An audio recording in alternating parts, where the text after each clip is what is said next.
Good evening madam, आपने मुझे बुलाया? गुड इवनिंग सुमेर, बैठो। Thank you. कैसे चल रही है तुम्हारी पढ़ाई? पढ़ाई तो अच्छी चल रही है मैडम, लेकिन कोई बात नहीं सुमेर, तुम मेहनत तो कर ही रहे हो ना, धीरे धीरे सब ठीक हो जाएगा। जी। कई दिन से रेजीना नहीं दिखाई दी, वो ठीक तो है ना? मैडम वो क्या हुआ सुमेर? मैडम सुमेर मुझे बताओ क्या हुआ? मैडम आपको नहीं पता, आजकल घर के हालात कुछ अच्छे नहीं हैं। अब्बू बहुत बुरा बर्ताव कर रहे हैं रेजीना के साथ। अब शायद रेजीना कभी स्कूल नहीं आ पाएगी। क्या? इतनी होशियार लड़की, पढ़ने लिखने वाली बच्ची स्कूल नहीं आ पाएगी? क्यों सुमेर? अब्बू नहीं चाहते कि रेजीना स्कूल जाए, पढ़े लिखे, जिंदगी में मुकाम हासिल करे।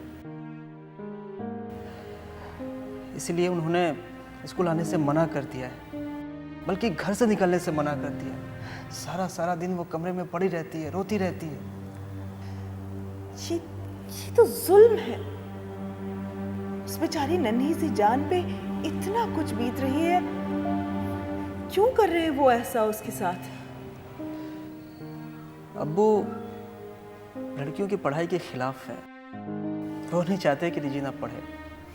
रेजीना कितनी होशियार है पढ़ाई लिखाई में, कितनी तेज है। उसकी याददाश्त देखिए, एक बार कुछ कह दो तो हमेशा याद रहता है। ऐसी लड़की को वो स्कूल नहीं भेजना चाहते। उफ, मैं कुछ समझ में नहीं आ रहा। मैडम शायद आपको नहीं पता, अब्बू रेजीना की शादी करने वाले हैं। What? शादी? अभी? जी। इस उम्र में?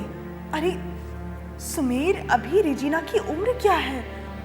अभी तो उसकी उम्र पढ़ाई लिखाई की है। क्यों करना चाहते हैं वो शादी अभी उसकी? सिर्फ अपना कॉल पूरा करना चाहते हैं अब्बू। कॉल? कैसा कॉल? अब्बू रेजीना की शादी रफीक से करना चाहते हैं। रफीक? कौन रफीक? उम्र में काफ़ी बड़ा है रेजीना से। रेजीना के पैदा होते वक्त अब्बू ने अपने दोस्त बख्तियार चाचा को ये कॉल दिया था कि रेजीना जब बड़ी हो जाएगी तो वो उसकी शादी रफीक से करेंगे, और सिर्फ अपना कॉल पूरा करने के लिए वो ये करना चाहते हैं। अरे उस कॉल की वजह से वो बेचारी रेजीना की जिंदगी बर्बाद करेंगे? ये बहुत ज्यादती है। मैडम न मैं चाहता हूँ और ना ही अम्मी चाहती हैं कि ये शादी हो। मैडम अब आप ही कुछ कर सकती हैं। महज एक कॉल निभाने की वजह से रेजीना की जिंदगी बर्बाद की जा रही है। ये सरासर ज्यादती है, बहुत ज्यादती है ये। खैर, मैं पूरी कोशिश करूंगी, कोई ना कोई रास्ता जरूर निकलेगा। तो तुम फिक्र मत करो,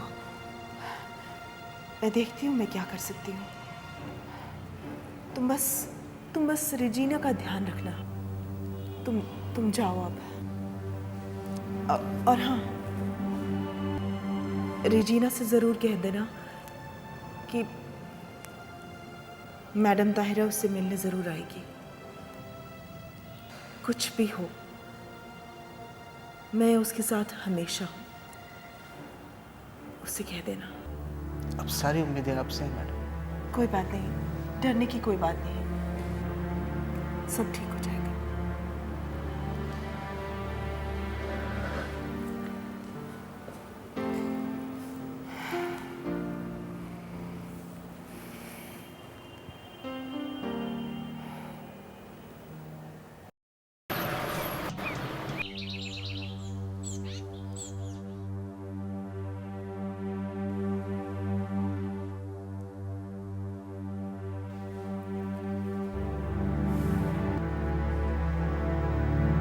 देखिए, आप जो भी कर रहे हैं ये सरासर गलत है। रिजीना की अभी उम्र नहीं है शादी की, क्यों आप उससे पीछा छुड़ाना चाहते हैं? मेरा मुंह मत खुलवाइए ताहिरा जी। मैं आपकी बड़ी इज्जत करता था। हमेशा मेरे दिल में एक ही बात रहती थी कि आपने मेरी बड़ी मदद की है। मेरे बच्चों की पढ़ाई लिखाई में बड़ी दिलचस्पी ली है, मगर मैं ये नहीं जानता था।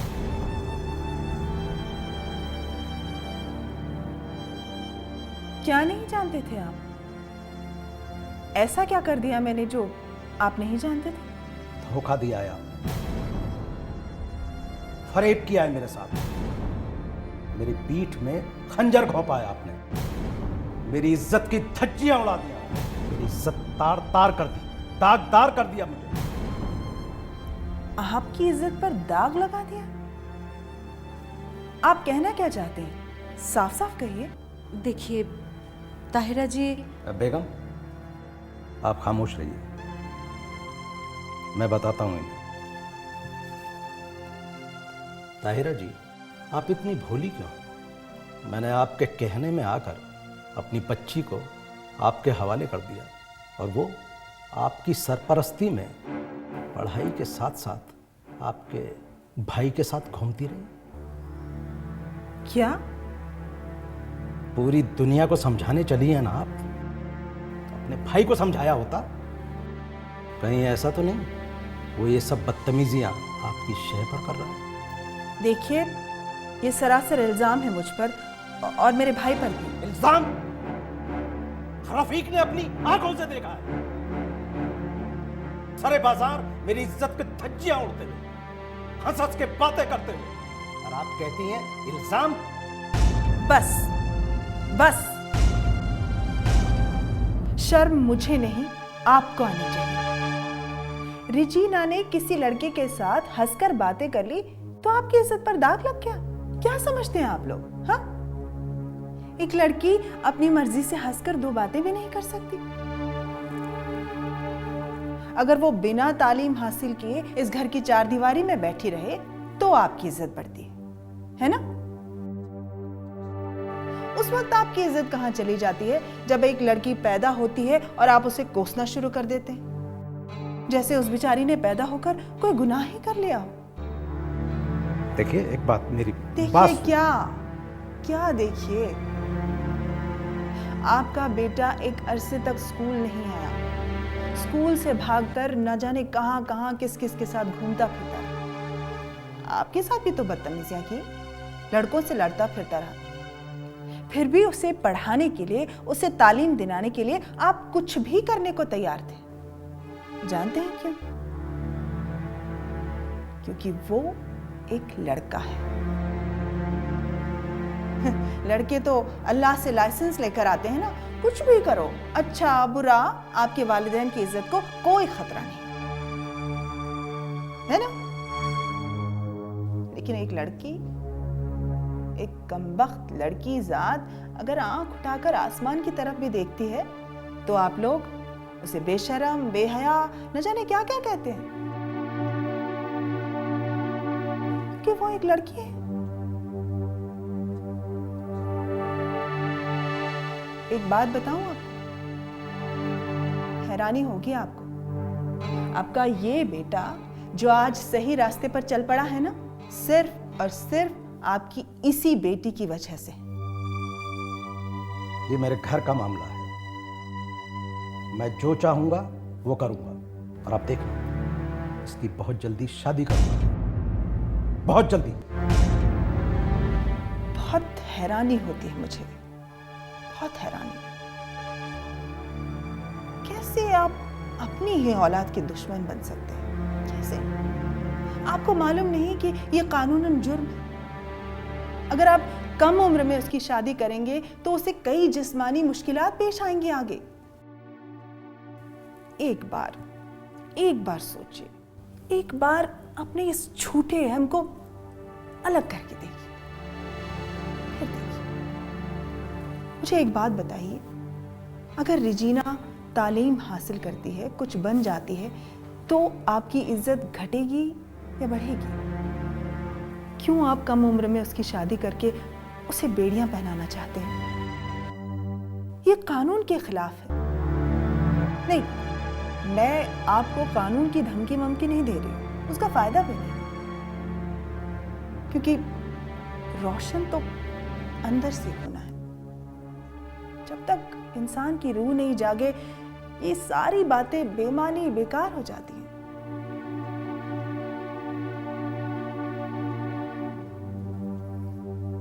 फैसला आपको लेना है। चलती हूँ। खुदा हाफिज।